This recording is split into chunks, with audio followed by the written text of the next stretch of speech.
Oke JBL, kita balik lagi tapi kali ini gue mau ngebahas tentang apa ya, lebih ke individu sih, spesifik gitu. Karena ngebaca kemarin kan ada berita yang Gregoria itu klarifikasi soal beredarnya potongan video waktu dia ngebelakangin coach Indra waktu lawan Kayaknya Mbak Anseong. Wit yang wawancara ini. Iya, itu kan waktu itu kita Kata nonton siapa? semua kan. Jadi waktu itu kan katanya gesturnya tuh kayaknya kurang oke gitu loh ya Mbak ya. Nah, enak nih ada Mbak Wit di sini nih ya. Udah lama nggak ketemu, kita langsung tancap. Emang gue yang wawancara Grego? Emang Nggak, kan bukan? gini Mbak. Bukan. Siapa? Bukan gue yang Siapa? wawancara. Ih, mau tahu. Gini loh Mbak, katanya kan si Grego tuh sadar gitu. Terus dia juga ngakuin bahwa yang dilakukan dia saat itu di lapangan tuh kurang apa ya? Kurang dewasa lah gitu. Nah, kalau menurut tanggapan Mbak Wit setelah dia juga apa ya berani mengklarifikasi seperti itu tuh gimana nih? Menurutku dia mengakui kesalahannya, kemudian menjelaskan, memberikan apa ya penjelasan gitu tentang apa yang terjadi dan bagaimana hubungan dia sama coachnya sekarang. Itu adalah sebuah tindakan yang sangat-sangat bijak ya. Maksudnya nggak semua orang loh mau mengakui kesalahannya dan menjelaskan bahwa sekarang sudah baik-baik aja kok. Nggak semua orang bisa kayak gitu dan Grego punya keberanian untuk itu. Dan seperti dilihat juga di video gitu, dia menjelaskan kalau sebenarnya banyak berbagai asumsi-asumsi yang udah melebar kemana-mana dan dia nggak mau itu terjadi, makanya dia jelaskan gitu loh, oh kejadiannya begini dan sekarang sudah begini-begini gitu, sudah teratasi dan hubungan mereka berdua udah baik-baik aja. Emang nggak baik Mbak sebelumnya? Enggak, gini, pada saat ada video itu kan orang yang ngetek-ngetekin dia, Iya. ada apa Oh iya gitu. Padahal sebenarnya tuh nggak ada apa-apa kan? lah ada, gimana sih dia nonton? Nggak, berarti sebenarnya dia nggak ada apa-apa kan? Lah ada apa-apa lah pada saat di Nggak video nyaman, itu nggak nyaman karena kan bajunya dia doang ada kan? perbedaan. Bajunya apa?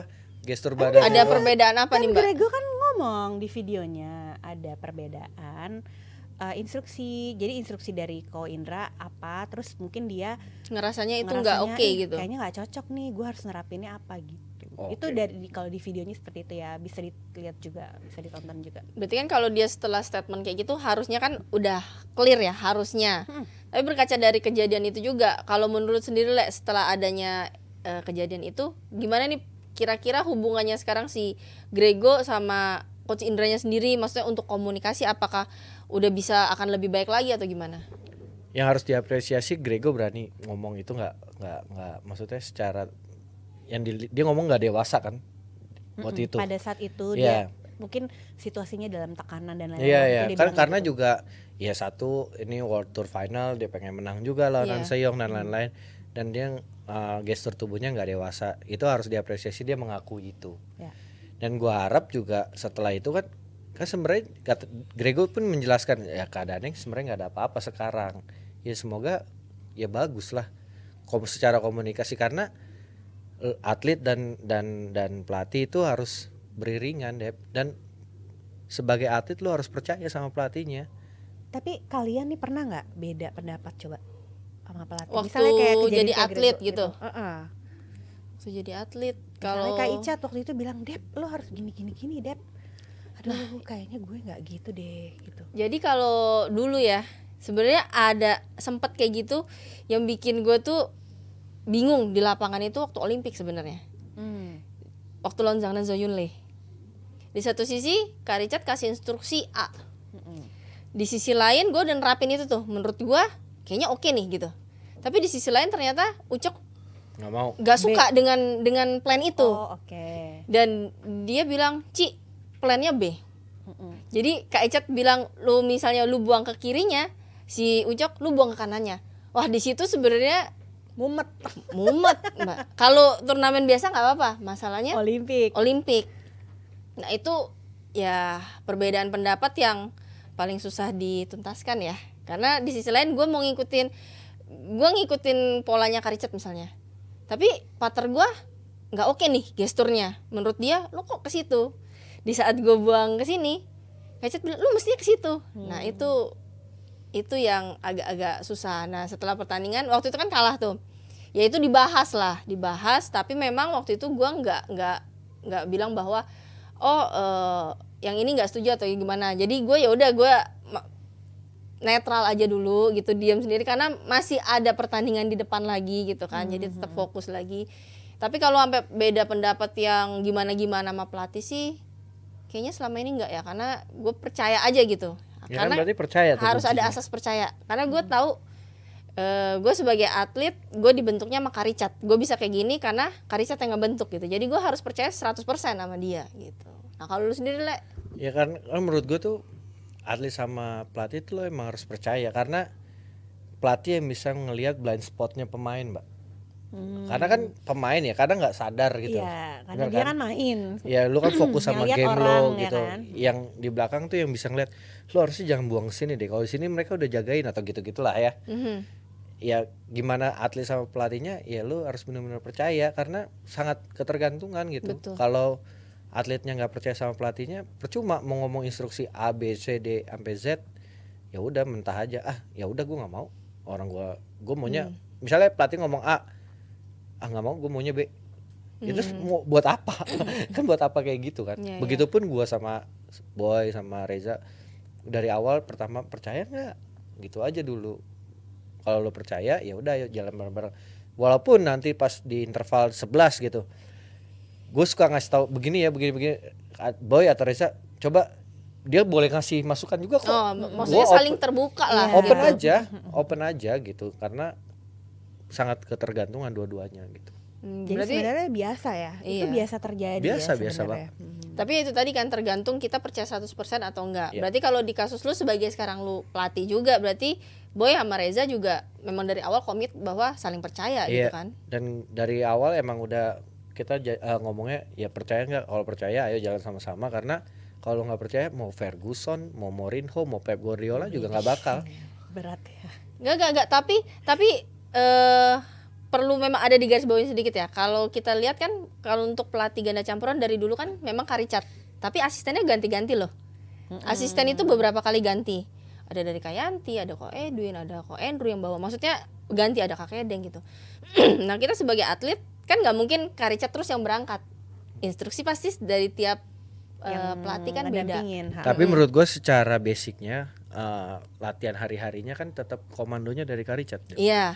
Jadi sadar nggak sadar secara lo bertanding masih sealur nih, Ke bawah.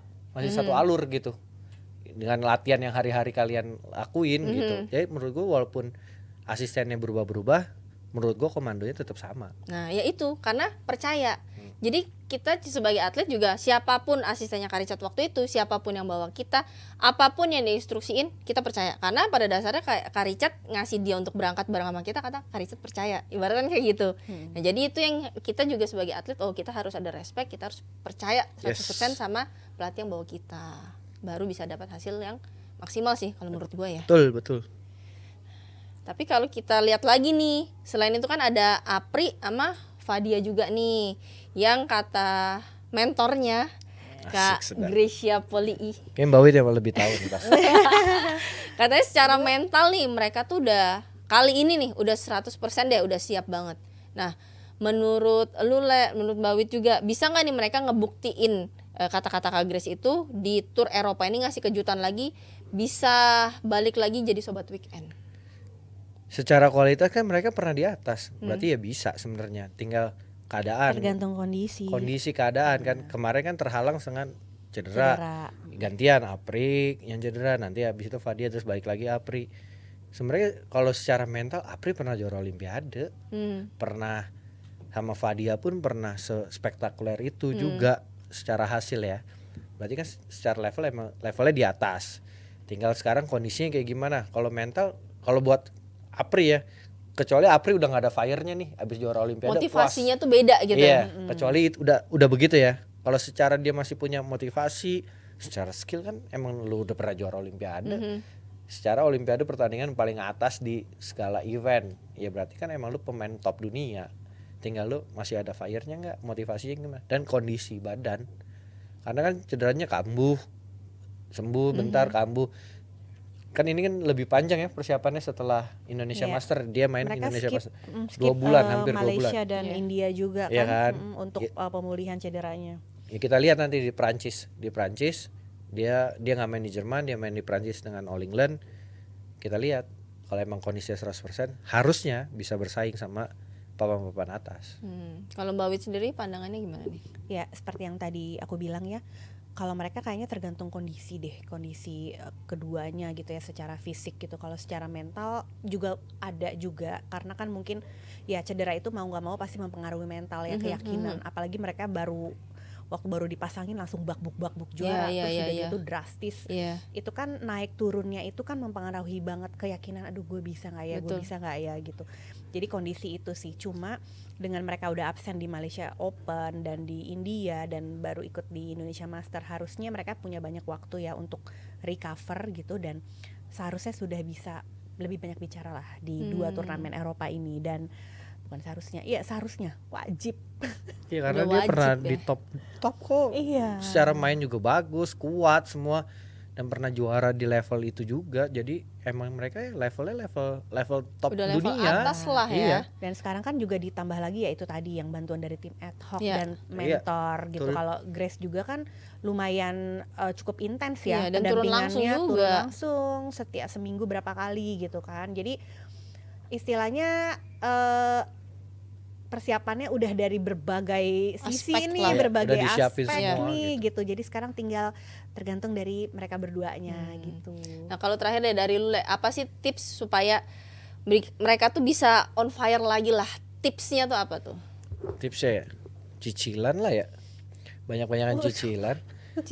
Bukannya menjadi beban hidup ya di lapangan. Jadinya, atau dia harus mempersiapkan apa gitu loh? Ingat. Ya kalau gue mempersiapkan kondisi sih, karena ini terutama si Apri juga suka cedera, itu emang harus dijaga gitu. Nah, cara menjaganya itu apa? Dia harus pakai extra decker kah? Harus apa gitu? Equipmentnya seperti apa gitu? Ya semua equipmentnya bisa beli di Rifai Sport. Jangan lupa nanti kita ada di live talk Rifai Sport bersama Jebre Media, akan live nanti jam 9 malam di Talk. Wah, jadi luar biasa tuh Rifai Sport. Harga murah. Boleh bersaing, bisa bersaing. Mencangkup semua aspek ya. Semua ada dia di situ, lengkap banget ya. Bukan main dia mah. Bukan main ya, lengkap banget. Jadi jangan lupa tuh kalian langsung merapat. Oke, jangan kemana-mana, kita akan balik lagi di segmen selanjutnya.